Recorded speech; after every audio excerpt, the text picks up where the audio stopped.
do livro de Colossenses. Hoje nós vamos começar uma série de conversas, uma série de bate-papos sobre o livro bíblico de Colossenses. O livro bíblico de Colossenses. E essa série de conversas durará alguns domingos, tá bom? Colossenses todo. Vamos olhar cada porção do texto, vamos olhar o que na teologia se chama de unidades exegéticas. Aí você fala, o que significa isso, Joel? Você não precisa saber, tá bom? É a porçãozinha que eu vou ler hoje, tá legal? E hoje nós vamos nós vamos descobrir para entender o texto do versículo 1 ao versículo 14. Nós vamos ler já do versículo 1 ao versículo 14. Nós estamos chamando esse momento, essa série de Jesus, tudo em todos. É exatamente essa a leitura de Colossenses que nós precisamos fazer. Em algum momento do texto, o apóstolo Paulo vai dizer que Jesus Cristo, o autor do texto, Paulo, vai dizer que Jesus Cristo é tudo em todos nós.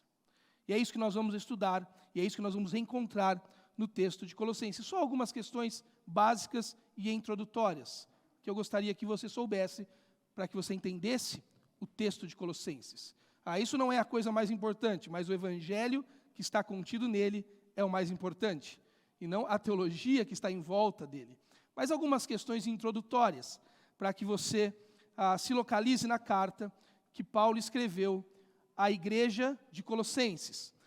Ela se chama a igreja de Colossenses porque ela está numa cidade chamada Colossos. A cidade onde a igreja de Colossenses está inserida é uma região da Ásia Menor, uma região muito importante nas Escrituras, a região da Ásia Menor, aquela que o apóstolo João escreveu em Apocalipse 7 cartas a elas. Uma região importante, comercialmente importante, uma região que tinha uma grande indústria têxtil, uma grande indústria bancária. Claro, quando você ouve indústria bancária, indústria têxtil, um grande centro bancário, pense num mundo pré-industrial, tá bom? Não nesse mundo de indústria, nesse mundo bancário que temos hoje. Também havia uma medicina para aquela época muito desenvolvida. Era uma região específica onde Colosso estava, chamado o Vale do Lico, onde passava o rio Lico. Naquela região havia 3 cidades muito importantes. A cidade de Colossenses, de Colossos, havia Hierápolis e havia também Laodiceia, uma das igrejas que João escreve ali nas 7 igrejas da Ásia Menor em Apocalipse, no início do livro de Apocalipse. Quem escreveu essa carta?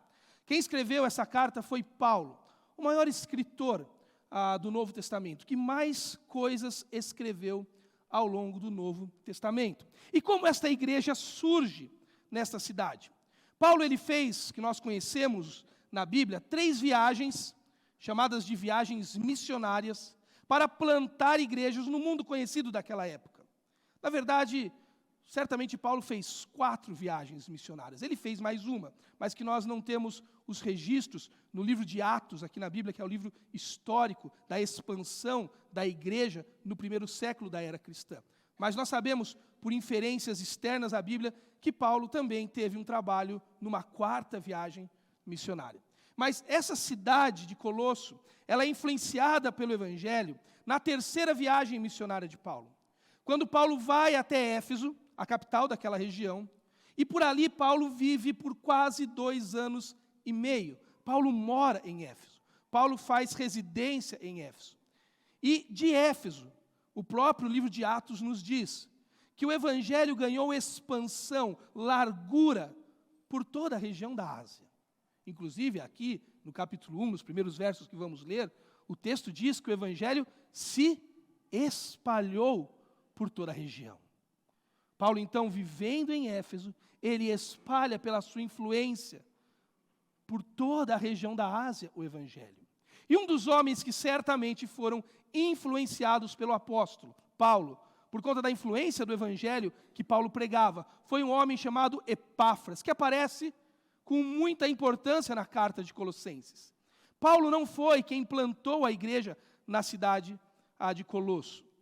Provavelmente, ao que tudo indica, quem tenha iniciado aquela igreja, aquele grupo de irmãos fiéis a Jesus naquele lugar, foi este homem chamado Epáfras, que recebeu a influência do Evangelho por meio da mensagem de Paulo, provavelmente quando Paulo habitava em Éfeso, e então voltando àquele lugar, à cidade dele, reunindo alguns irmãos que entenderam o que era chamado naquele tempo da mensagem do caminho, a mensagem de Jesus Cristo, então começaram a adorar a Jesus, a viver Jesus, e uma igreja naquela cidade começa a nascer.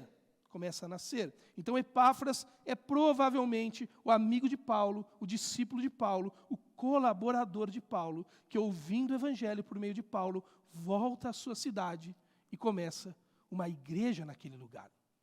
O problema é que a igreja de Colossenses, a igreja de Colosso, como todas as igrejas no primeiro século, e como todas as igrejas dos dias de hoje, elas sofriam inúmeras influências negativas de verdades, mensagens que não eram mensagens do Evangelho, que não condiziam com a verdade do Evangelho.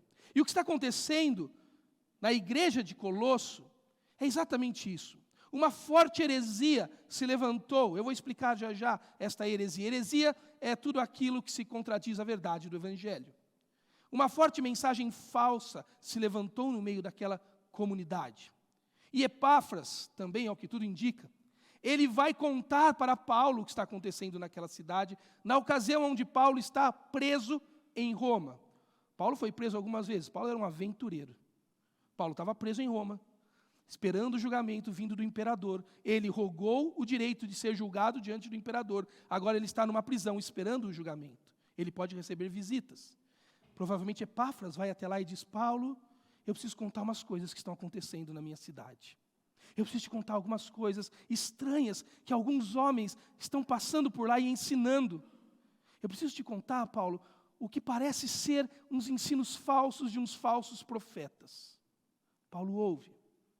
Paulo identifica o erro. E Paulo então escreve e manda, provavelmente nem por meio de Epáfras, por meio de Tíquico, um outro colaborador de Paulo, por meio também de Onésimo, o escravo fujão, lá de Filemão, lembra do texto? Que também é na mesma cidade, Colossos, ou Colossos.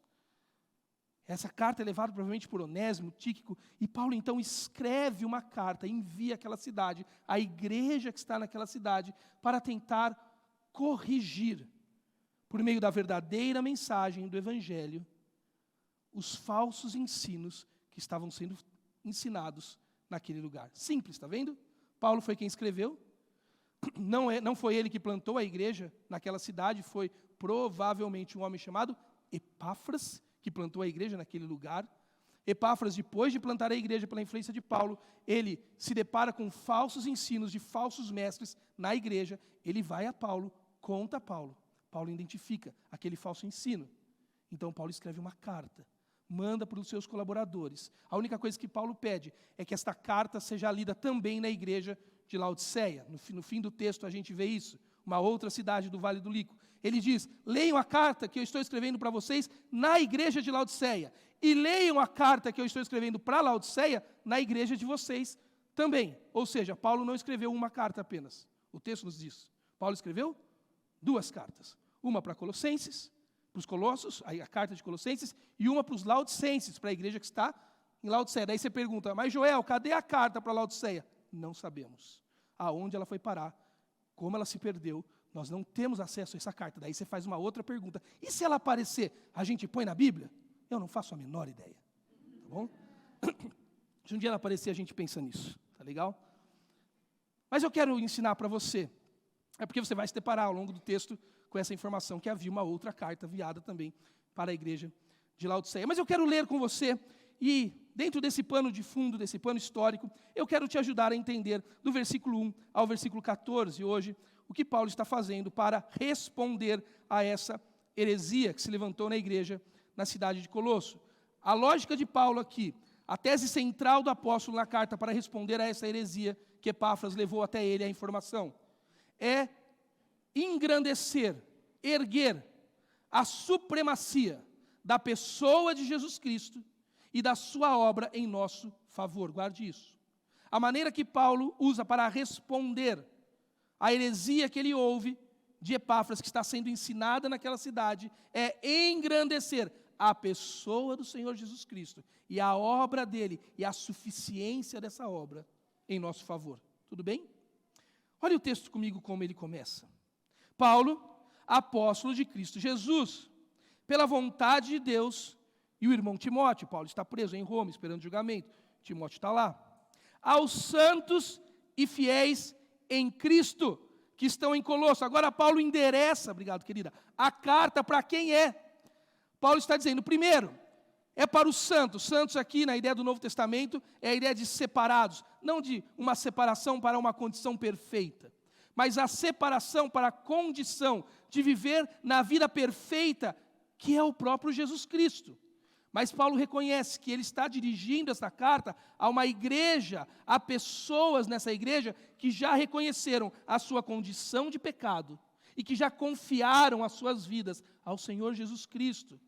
E eles foram, por isso, separados por Cristo. Como nós, que confiamos a nossa vida em Jesus. Você já ouviu aquela história muito comum, no senso comum, quando alguém fala, lá estão os crentes, aqueles que se acham melhores. Já ouviu isso? Você tem um jeito muito bom para responder isso. Você fala, não, a gente não se acha melhor. Na verdade, a gente se acha pior. A diferença é que nós já reconhecemos a condição da podridão do nosso coração. O quão incapaz somos de nos salvar. O quão incapaz somos de, por meio dos nossos méritos, encontrar salvação. Encontrar vida eterna, perdão dos nossos pecados. Então desistimos de nós e confiamos a nossa vida completamente a Jesus. Então, diga isso, nós não somos melhores, nós somos piores. E quando você convida alguém para o Evangelho, sabe para que você convida? Para ser pior com a gente. Para reconhecer que em Jesus toda a resposta está. Então Paulo reconhece que eles são santos, separados, irmãos que estão em Cristo e estão em Colosso. Aí Paulo endereça e ele nos explica que todos aqueles que são santos, eles habitam em 2 endereços. Tem 2 CEP distintos. Tem o CEP 1 e o CEP 2. Tem o CEP terreno e o CEP celestial. Porque ele diz, é a igreja que está em Cristo na cidade de Colosso. É a igreja que está em Cristo na cidade de Atibaia. É a igreja que está em Cristo na cidade de São Paulo. É a igreja que está em Cristo na cidade de Nova York. É a igreja que está em Cristo na cidade de Xangai. A igreja de Jesus, ela tem um CEP universal. Quando estamos em Cristo, somos uma família universal. Se você já viajou para fora do país, para fora do estado, ou mudou para cá, você sabe que para você começar, se você conhece a Jesus, se ambientar um lugar, o que você precisa? Encontrar o povo de Deus. Achar uma igreja. Encontrar pessoas que amem a Jesus. Que reconheceram a sua falência e confiaram na suficiência de Jesus. Porque nós temos um CEP celestial. Nós estamos, antes de estarmos em Atibaia, nós estamos em Cristo. E em Cristo Ele nos coloca num CEP terreno. Nós estamos em Atibaia. Por isso que nosso senso de missão da Revive, quando você passa pelo Descubra Revive aqui, para fazer parte dessa igreja, você sabe que o nosso senso de missão diz que nós queremos divulgar, apontar o reino de Deus na cidade de Atibaia. Porque embora estejamos em Cristo, Cristo nos colocou em Atibaia. Então Paulo reconhece esses irmãos e reconhece o CEP de residência deles. E diz, esse CEP é duplo. É os que estão em Cristo e os que estão em Colossos. A vocês, a esses separados que habitam em 2 lugares distintos, a vocês, graça e paz da parte do nosso Senhor, Deus Pai, e do nosso Senhor, Jesus Cristo. Paulo, ele se dirige legitimado não na sua palavra, não no seu poder, não na sua eloquência, não na sua capacidade, mas Paulo faz legitimado na pessoa do Deus Trino, do Deus que é Pai, que tem vontade em nos amar, que fez o seu Filho, Jesus, agir em nosso favor, nos amando e nos salvando dos nossos pecados. Então Paulo fala, eu reconheço quem vocês são, eu reconheço onde estão, e eu vou em direção a vocês, no poder e na obra de Jesus Cristo de Nazaré. Linda introdução, não é?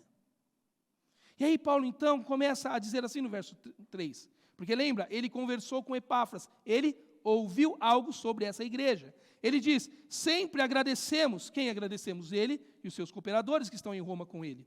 Sempre agradecemos a Deus, o Pai do nosso Senhor Jesus Cristo. Quando oramos por vocês, Paulo ora pela igreja que está em Colosso. Ele não conhece aquela igreja, ele não conhece aquelas pessoas, mas ele não precisa estar em Colosso para orar por elas. Por quê? Porque ele está em Cristo. Paulo não precisa habitar o mesmo CEP terreno para orar por aquela igreja, porque ele habita o mesmo CEP espiritual. Ele está em Cristo com eles. Então ele ora, ele e seus colaboradores. Ele ora por eles. E ele diz no verso 4: pois temos ouvido falar da fé que vocês têm em Cristo Jesus e do amor que têm por todos os santos. Agora Paulo começa a dizer como essas pessoas agem, como elas vivem, como elas se portam. E ele ora por eles de acordo com a maneira que ele as vê e as conhece pela palavra de Epáfras dada a ele. Paulo diz: sabe como eu vejo vocês? Eu vejo vocês, homens e mulheres, baseados na fé. Ele diz: eu oro a vocês, por vocês, agradeço sobre vocês. Sabe por quê? Porque eu ouvi falar da fé que vocês têm em Cristo Jesus. Por que é importante isso? Por que é importante saber que Paulo reconhece a fé deles em Jesus?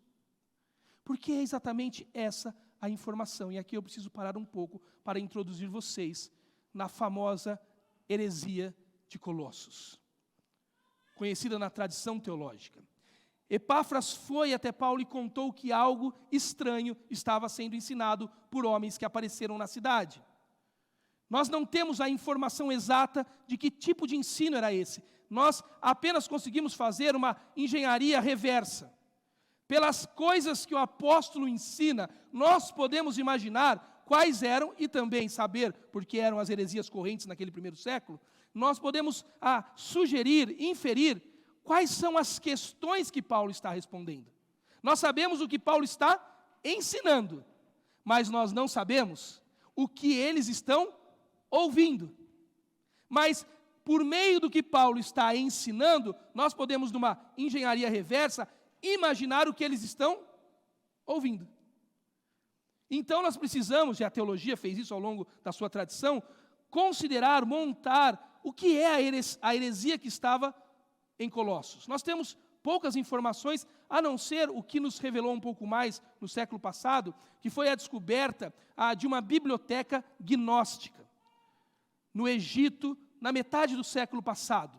Na metade do século passado, algumas escavações descobriram uma biblioteca gnóstica, da heresia do gnosticismo, que eu explicarei já já. E nesta biblioteca havia muitos e muitos escritos gnósticos que remontavam ao primeiro século e que traz luz. Que tipo de heresia era essa que os colossenses estavam ouvindo lá em Colossos? Inclusive, a biblioteca encontrada no Egito nos ajuda a entender o tipo de grego que foi usado para escrever o Novo Testamento, porque até ali, no século passado, muitos da teologia imaginavam que o grego usado no Novo Testamento era um grego meio espiritual, que o Espírito Santo revelou, porque ele não parecia com o grego clássico, não parecia com o grego da Septuaginta, que é o grego que traduziu o Antigo Testamento. Ninguém conhecia esse grego na história, mas na biblioteca descoberta no Egito, se viu nas cartas o mesmo grego do Novo Testamento. Aí então vem, se você já deve ter ouvido falar, a história do grego koiné, ou seja, o grego popular. Isso é recente, essa descoberta. Esse grego existia, e ele era um grego corrente naquele primeiro século. Então, esta escavação no Egito, na metade do século passado, trouxe muitas ajudas para identificar a heresia de Colossos. Mas você tem que entender, nós não temos essa informação. Porque todas as vezes que lemos a Bíblia, nós, o povo da Bíblia, sempre achamos que a Bíblia pode nos dar todas as respostas sem que a gente faça inferência, e não é verdade. A Bíblia, ela é verdade em toda ela, mas nem toda a verdade está só na Bíblia. Tá bom? Nem toda a verdade está só na Bíblia, mas toda ela é verdade. Nós temos que estudar a Bíblia. Quantas coisas você ouve sobre a Bíblia que são inferências da academia, da pesquisa teológica, da pesquisa das ciências sociais, que você tem que entender para interpretar o texto bíblico. A Bíblia tem uma grande mensagem, mas ela também tem um contexto histórico, geográfico, cultural, que você tem que entendê-lo. Então você tem que saber disso. A heresia de Colossos não está descrita aqui. Você precisa fazer teologia para entendê-la. Não fazer teologia no sentido de ir a um curso de teologia, mas você precisa se valer de quem fez teologia, de quem escreveu sobre teologia. Deixa eu tentar ajudar você a entender, bem basicamente, o que provavelmente Paulo estava ouvindo de Epáfras, quanto aos falsos ensinos lá na cidade de Colosso. O que estava acontecendo ali é um tipo de discussão que você não vê em nenhum outro lugar no Novo Testamento. Apenas na cidade de Colossenses aconteceu, de Colossos aconteceu, e talvez em algumas pequenas cidades da região ali que não tivemos informações. Mas era uma mistura de ensinos que chegou naquela igreja.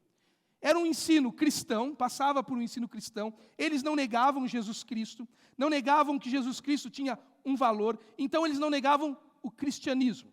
Então tinha um teor de cristianismo nesses ensinos desses falsos mestres. Eles falavam, sim, Jesus é alguém importante. Mas eles misturavam os ensinos cristãos com os ensinos judaicos. O que eram os ensinos judaicos? Da religião do povo judeu. E a religião do povo judeu era uma religião de observância da lei. Para o povo judeu encontrar favor diante de Deus, o que eles tinham que fazer? Cumprir a lei. Então eles tinham que guardar o sábado, eles tinham que circuncidar seus filhos ao 8º dia, eles tinham que obedecer os calendários de festas, os regimes específicos da lei judaica. Quando Jesus Cristo veio, e quando Jesus Cristo se revelou em carne, Jesus Cristo superou a religião judaica. A religião judaica ela é muito importante, porque ela tinha o efeito, a função de revelar que um dia viria um cordeiro perfeito, Jesus Cristo, que morreria numa cruz, e ele seria o sacrifício final das coisas. Que o judeu, da onde Jesus Cristo veio, do povo do qual Jesus veio, que os judeus não precisariam mais pegar um animalzinho, levar ao altar, sacrificar o animal, derramar o sangue, para Deus perdoar eles. Porque Jesus era o sacrifício perfeito e final. Mas o judeu não entendeu isso. O judeu não aceitou essa história. O judeu continuou na lei e no judaísmo. E como eles não aceitaram a verdade em Jesus Cristo, a lei se tornou a própria salvação deles. E eles se tornaram pessoas legalistas. Agora eles se salvam porque eles cumprem leis. Eles se salvam porque eles se esforçam. Então, essa heresia ensinava Jesus, mas também ensinava, eles pegavam um pouquinho de cada coisa, provavelmente. Ensinava também que era importante, tal qual um judeu, obedecer à lei. Então, se você quer ter uma vida boa e ter favor diante de Deus, mesmo que você não seja judeu, guarde o sábado, circuncide-se ao 8º dia, o seu filho ou você na vida adulta, cumpra as leis na observância do calendário das festas, dos regimes. Então eles misturavam o cristianismo com o legalismo judaico. Outra coisa que existia naquele tempo, muito forte, que parece que Paulo está tratando aqui, a ideia de uma dicotomia. Deixa eu explicar, essa palavra é feia, né? O que é dicotomia? Dicotomia é aquela ideia que temos sobre a realidade, de que a realidade está separada entre matéria e espírito, entre a parte física e a parte não física das coisas. Tipo Gasparzinho, camarada, sabe? Fantasminha. Tudo no mundo não físico para nós é muito misterioso. Por isso que as igrejas se valem tanto desses mistérios para fazerem grandes aberrações. Porque nós temos o mundo aqui das coisas físicas, da fisicalidade, e temos o mundo das coisas espirituais. E a dicotomia ou dualismo, ele pregava que as coisas espirituais são boas, mas as coisas materiais são más. Isso nasce aonde? Isso nasce num camarada muito famoso chamado Platão, lá no 4º século antes de Cristo. Platão aparece trazendo uma ideia que todo mundo em algum momento passou na escola. Se você nunca estudou Platão, você já ouviu falar de amor platônico. Né? O que é amor platônico? Aquele amor inalcançável, que você sabe, você é adolescente, você gosta da menina, mas você não conta para a menina, que senão ela termina com você. Né? Aquele amor platônico. E o que Platão pregava? Platão pregava que existia um mundo ideal, um mundo de ideias perfeito, Existia o mundo da matéria, que era o mundo imperfeito das coisas reais. Então Platão dizia assim, que existia esse copo, ele é um copo imperfeito, porque ele é apenas um reflexo de uma ideia de copo que existe em algum lugar perfeito. Aí você pergunta, muito louco esse Platão, hein? Não, é mesmo. Mas ele estava percebendo que existia dimensões não físicas da realidade. Platão abriu a porta para discussões tremendas, mas muitos olharam os ensinos de Platão e fizeram da realidade esse dualismo, inclusive no meio da igreja cristã.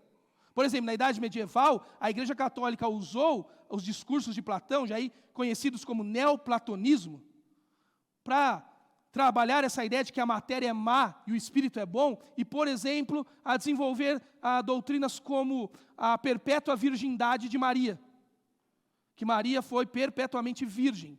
Por quê?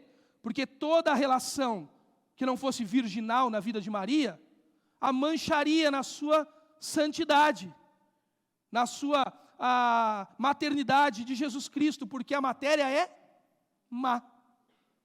E não é isso que o Evangelho fala sobre a sexualidade. Por exemplo, o celibato, nascido no mundo medieval pela Igreja Católica, é exatamente por isso. Nós vamos servir a Deus, ao sagrado, e nós vamos então deixar as coisas profanas de lado. Essa divisão, isso estava sendo ensinado na igreja de Colosso. Estavam dizendo para eles, olha, o que é matéria é ruim, o que é espírito é bom.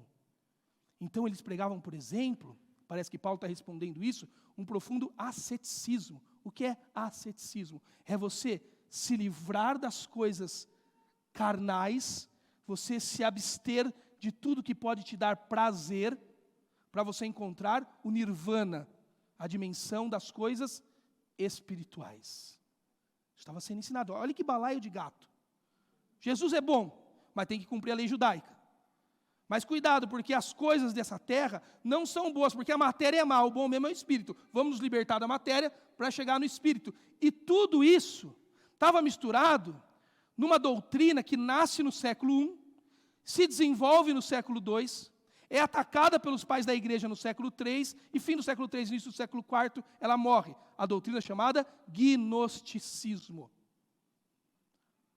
Misturar Jesus com a lei judaica, com essa ideia de matéria e espírito, boa e má, do dualismo platônico.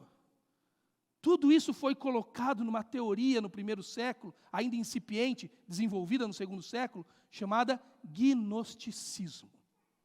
Então, o que o gnosticismo, em linhas bem básicas, dizia?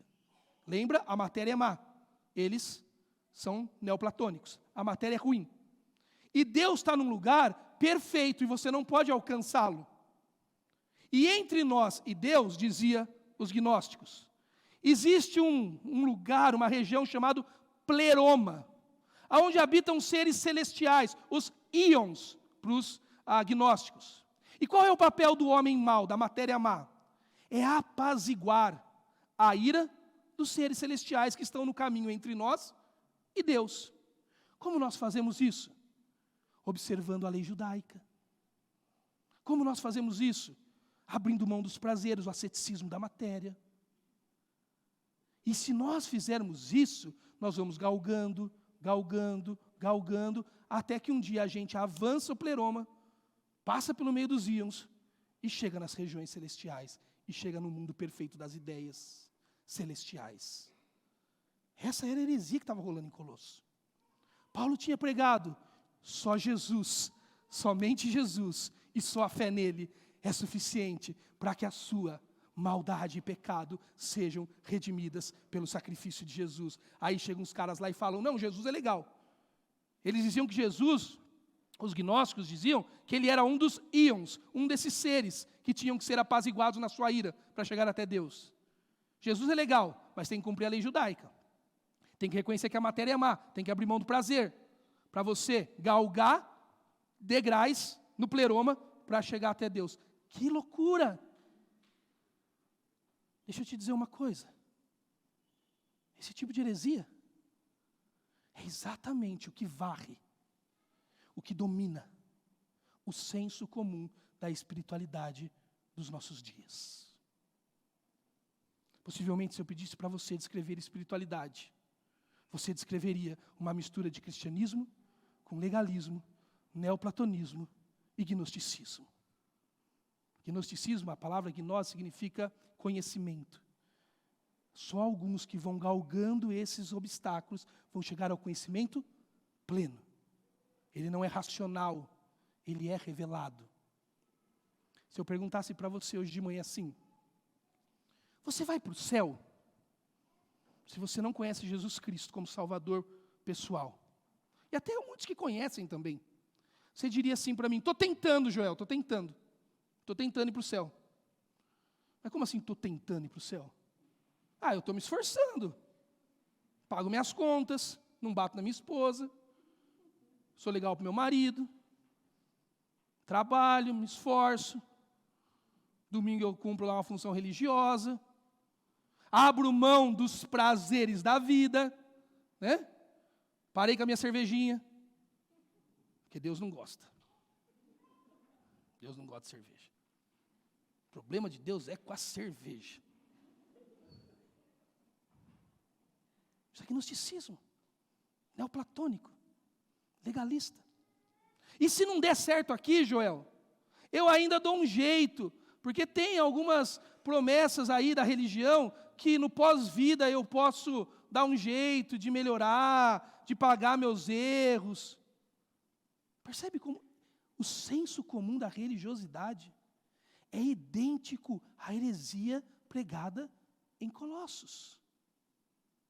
Nós acreditamos que Jesus é um ser de perfeição distante de nós, que nós somos seres materiais, maus e incompetentes. Mas ele é legal. Ele só é melhor que a gente. Inalcançável.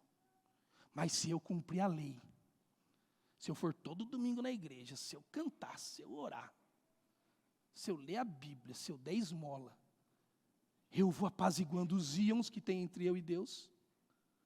E um dia eu chego lá. Muitos de nós conhecemos a Jesus. Vamos à igreja todo domingo. Mas praticamos espiritualidade assim. Isso é um perigo. Epáfras está vindo até nós e dizendo, tem um pessoal ensinando coisa estranha aí, viu?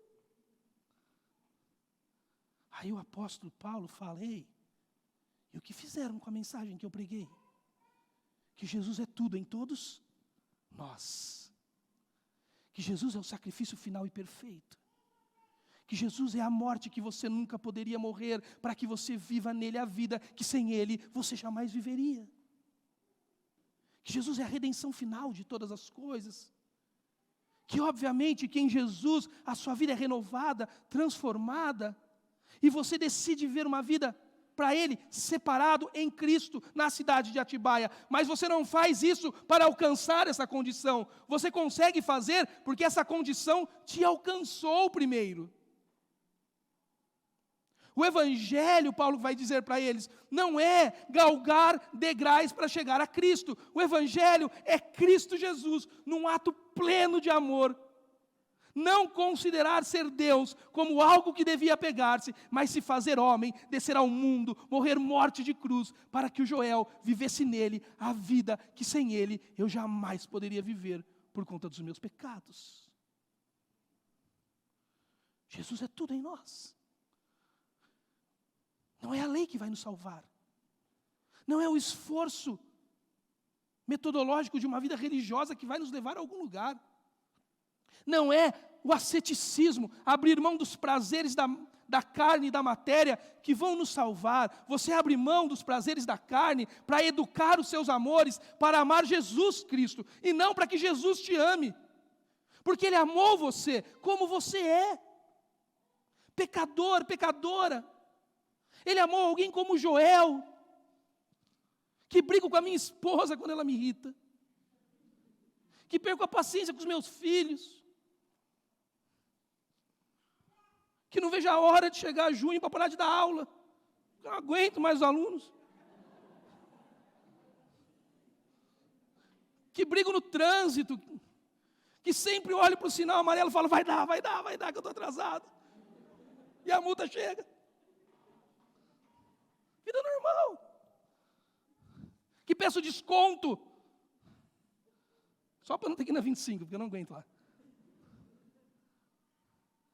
Jesus não me amou porque eu fiz algo para merecer.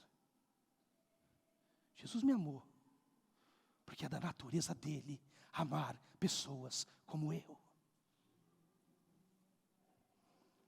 Paulo vai dizer, olha, agora que vocês entenderam que estão em Cristo, na cidade de Colosso, por meio da fé que vocês têm nele, deixa eu dizer para vocês quem vocês são. Vocês não são essas coisas que estão dizendo para vocês aí, verso 5, por causa sempre tem que fazer a gente parar, né? Um texto.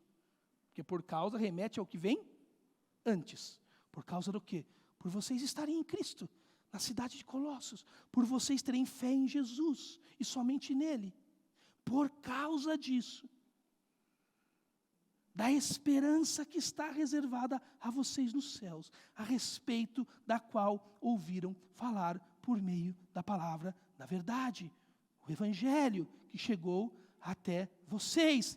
Aí Paulo vai dizer, olha como esse evangelho tem crescido por todo o mundo, este evangelho vai frutificando, vai crescendo, vai se espalhando, como também ocorre entre vocês, desde o dia que ouviram falar e entenderam a graça de Deus em toda a sua verdade. Vocês o aprenderam de Epáfras. Olha, Epáfras foi quem ensinou eles. Nosso amado cooperador, fiel ministro de Cristo, para conosco, que também nos falou do amor de vocês que tem no Espírito. Paulo diz, por causa da esperança. Lembra da heresia? A matéria é má. Jesus é legal, ele está lá no final. É o Deus perfeito. Eu vou apaziguando a ira para chegar num lugar por meio do meu próprio esforço. Paulo está dizendo, vocês já estão morando na esperança. Vocês não têm que fazer algo para alcançar a esperança. Vocês já estão por conta da esperança que vocês já possuem. Esperança, na nossa língua portuguesa, ela traz a ideia de dúvida, correto? Eu tenho esperança que vai dar certo, mas não sei se vai. Eu tenho esperança que eu vou emagrecer nesse semestre, mas não sei se vou. Também não estou prometendo. Não estou prometendo. Falaram para mim que correr vicia. Eu comecei, mas larguei rápido. Eu tenho uma força de vontade que vocês não fazem ideia. Força de vontade que eu tenho. Então, no português, esperança traz a ideia de dúvida. No Novo Testamento, esperança tem a conotação de certeza. Eu já cheguei. Quando em Cristo estou, eu já estou aonde deveria estar, guardado na esperança. Não está faltando mais nada para mim. Mas Paulo estão falando que a gente tem que se circuncidar, estão falando que a gente tem que guardar o sábado, que a gente tem que fazer a festa, estão falando, Paulo, que Jesus não é tudo, que Jesus é mais um dos íons, estão dizendo que a gente tem que galgar, Paulo, ir atrás, subir os degraus do pleroma. Não! Porque quando Cristo desceu os degraus do céu, e veio à terra e morreu por nós, Ele te colocou na esperança da glória com Deus, amém? Não te falta nada, creia nele, confie nele, se fie nele. Primeira coisa que Paulo diz para combater a heresia, vocês não precisam alcançar o que vocês querem alcançar, já os alcançou, vocês estão na esperança. Aí Paulo continua dizendo, verso de número 9, por essa razão, olha aí de novo, essas palavras são importantes, por causa, vocês já estão na esperança, e por estarem na esperança, por essa razão de já estarem na esperança, desde o dia em que ouvimos, não deixamos de orar por vocês, de pedir que sejam cheios do pleno conhecimento da vontade de Deus, com toda a sabedoria e entendimento espiritual, e isso para que vocês vivam de maneira digna do Senhor e em tudo possam agradá-lo, frutificando em toda boa obra, crescendo no conhecimento de Deus e sendo fortalecidos com todo o poder, de acordo com a força da sua glória, para que tenham toda a perseverança e paciência com alegria, dando graças ao Pai, que nos tornou dignos de participar da herança dos santos no reino da luz. Perceba, Paulo está dizendo que por conta da esperança que eles têm, Paulo quer que eles vivam o conhecimento, a paciência, a alegria, a plena consciência de quem Cristo é.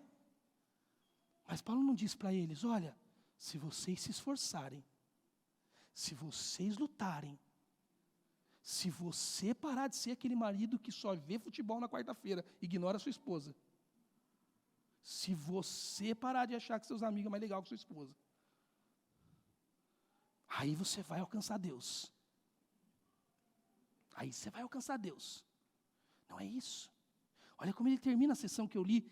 Ele diz, dando graças ao Pai que fez vocês dignos do quê? A gente já é VIP. A gente furou a fila. Crachá vermelho. Não tem que ir na bilheteria comprar ingresso. Não tem que ficar no aplicativo esperando abrir o lote novo. Não tem que assistir o jogo lá dando a mão para Deus no último degrau. Você está na primeira fileira. Ele está dizendo, a esperança do Cristo que foi colocada em vocês. Sabe o que ela fez de vocês? Fez de vocês participantes de toda a natureza que já habita em Jesus. Porque ela habitou em vocês. Eu posso ter paciência, longanimidade. Longanimidade não é uma disciplina, mas é uma apropriação daquilo que em Jesus existe e já habita em mim. Sabe o que é longanimidade? É aquela ideia de respiração longa. Sabe respirar pela segunda vez? Quando você faz, a minha esposa briga comigo, só ela que briga comigo. E aí eu faço assim. Vai passar. Porque eu quero matar. Mas eu olho para ela e penso, em Jesus habita todo o poder para eu amá-la. Porque Ele amou a mim primeiro, amou a ela olha para mim muito mais do que eu olho para ela, claro, estou brincando, porque ela tem que ter muito mais paciência comigo. E ela olha e faz. Ela já tem uma respiração uníssona eterna comigo. Não para. O dia que casou até agora, ela vive respirando. E ela pensa, se eu fosse amar o Joel, eu já tinha ido embora há muito tempo. Mas o meu compromisso não é com ele. Meu compromisso é amá-lo como Cristo me amou. Mas aonde está esse amor? Para suportar a violência da vida. Se você está em Cristo, na cidade de Atibaia, ela já habita em você. Você foi feito digno de participar dos atributos de Jesus. Não há amor em nós, mas há amor nele e ele habitou em nós. Então corra até ele e peça. Não há paciência em nós, mas há nele. Então corra até ele e clame. E nada te faltará, porque você já foi digno de participar da herança que é o Filho de Deus em nós. Você não precisa avançar por meio do pleroma, cumprindo leis, porque Cristo já cumpriu toda a lei por você. Por isso que o salmista diz assim que a gente pode ter prazer na lei do Senhor. Tem muita gente aqui que tem carro bom, eu sei, conheço você. Carro que dá 180 fácil. Você gosta de ir na Dom Pedro e andar 110 por hora? Claro que você não gosta. Senão você comprava um carro velho. Você quer o que? Dá 160 na Dom Pedro. A estrada permite. Mas ela permite na lei? Não. E o salmista está dizendo que você pode andar 110 por hora com prazer. Fala, não tem como, salmista. Você não conhece meu carro. Quanto de cavalo ele tem? Mas sabe por que você pode andar 110 por hora na Dom Pedro com prazer? Sabe por que você pode cumprir a lei e ter prazer? Porque Jesus cumpriu antes ela por você, naquela cruz. E quando você colocar seu carro no Dom Pedro, você fala, Jesus, eu quero correr. Mas no Senhor, em mim habita todo o recurso para eu viver a plenitude plenitude que eu quero participar. E ele vai terminar dizendo assim, verso 13: pois ele nos resgatou do domínio das trevas e nos transportou para o reino do seu Filho amado, em quem temos redenção sobre o perdão dos pecados. Nós não precisamos de uma condição construída pelo nosso esforço. Nós já fomos redimidos. A expressão luz e trevas era muito usada pelo gnosticismo, porque eles eram a luz, o conhecimento, que tirava a gente das trevas. Sabe quem é a luz? A luz do mundo é Jesus Cristo. E Ele veio do reino de luz e nos resgatou do reino de trevas. E nos colocou numa condição que nos faz participantes de tudo que Ele já é em nós, e nos leva à eternidade, com esperança de que não precisamos fazer dar certo, porque nele todas as coisas já deram certo. Amém? Eu estava lendo essa semana, Colossenses, relendo. Sabe o que veio na minha cabeça? Esse trecho, me veio a Era do Gelo. Quem já assistiu a Era do Gelo? Aí tem aquela, como que é, o esquilo? Lembra? Nossa, na hora veio na minha cabeça. E lembra o que o esquilo faz? O esquilo vai atrás do quê? Da nozes. Mas aquele esquilo, ele é meio pancada. Vai ter uns parafusos a menos. Porque ele quer a noze, ele não quer a noze? Mas tudo impede ele de pegar a nozes. E assim, não é impede tipo uma placa, um farol vermelho, né, com licença, espera aí, não é para você, não é isso. Pô, cai montanha, ponte, ele se estabaca no chão. Só não morre porque é desenho. E aí a pergunta que eu sempre faço quando eu leio aquilo, por que raio esse esquilo ainda quer a nozes? Eu já tinha desistido no primeiro obstáculo, né, Mica? Vai embora, para casa, vou no mercado comprar nozes. É muito difícil pegar aquela nozes. Aí eu sempre fico perguntando, por que o esquilo vai? Eu tenho vontade de entrar na televisão e falar, para filho, está doendo. Eu te dou uma nozes. Sabe por que ele vai? Porque é o que ele faz. Porque a natureza do esquilo é andar atrás da nozes. Ele não pode parar. Sabe por que você sofre na vida? Sabe por que o seu casamento talvez esteja ruim? Porque você não encontra alegria na segunda-feira. Porque você tem momentos de tristezas profundas. Porque você está atrás de algo que você foi feito para perseguir o seu Criador eterno. Mas este mundo, o seu pecado e a religiosidade ensinaram para você que para você chegar lá, você tem que ser bom. Passar pela neve, pela ponte, pela montanha, pela queda. E quem sabe alcançar favor. Esta manhã o Evangelho de Jesus está dizendo para você, para de correr. Para de avançar em direção ao pleroma, tentando agradar os anjos. Para de tentar viver pelos seus esforços e pelos seus recursos humanos. Desconfie de você. Mesmo sem entender exatamente o que isso significa, diga esta manhã a Jesus, ei Jesus, me resgate das trevas da minha vida e me ponha na luz. E Ele vai encher o seu coração de uma esperança, que você não precisa mais construir nada por ela. E nela, você vai participar com dignidade de todos os recursos de Cristo que habitarão em você. Aí você vai dizer para mim a semana que vem, Joel, ainda não aprendi a amar direito. Calma, leva um tempo para aprender. Eu também estou aprendendo. Porque as riquezas de Jesus em nós, diz Paulo em outro texto dele, é muito tesouro num vaso de barro, tão frágil como eu sou. Mas o fato de você ainda não conseguir quando está em Cristo, não é porque você não tem, é porque você ainda está aprendendo. Livre-se desse legalismo maldito da vida que os colossenses estavam enfrentando. Livre-se dessa noção de que você precisa fazer algo para alcançar Deus. E esta manhã, renda-se a Ele e somente a Ele. E se você quiser, aceite o convite de estudar todo Colossenses conosco. Nós vamos essa manhã ceiar, mas eu quero que você feche se você quiser, os seus olhos onde você está. Eu quero orar por você. Senhor Jesus Cristo, obrigado por tanta verdade maravilhosa. Isso não vem de mim, Deus. Isso é dom do Senhor.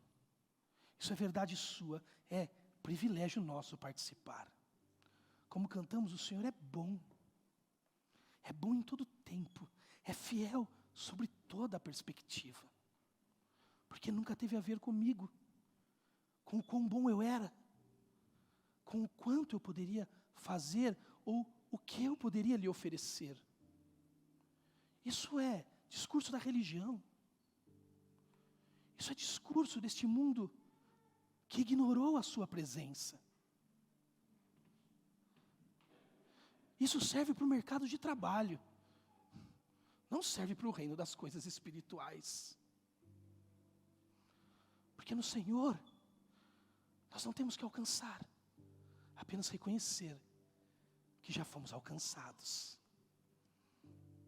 que já fomos amados, que já fomos aceitos, que já fomos perdoados. Basta que nós declaremos: perdão, Jesus, de ter confiado a vida inteira em mim, nos meus recursos. Eu nem sei como começar esse projeto, mas eu gostaria esta manhã de pedir que o Senhor começasse ele em mim. Eu nem sei se eu vou entender o que o Senhor vai começar a fazer, mas eu quero clamar: começa em mim, Jesus.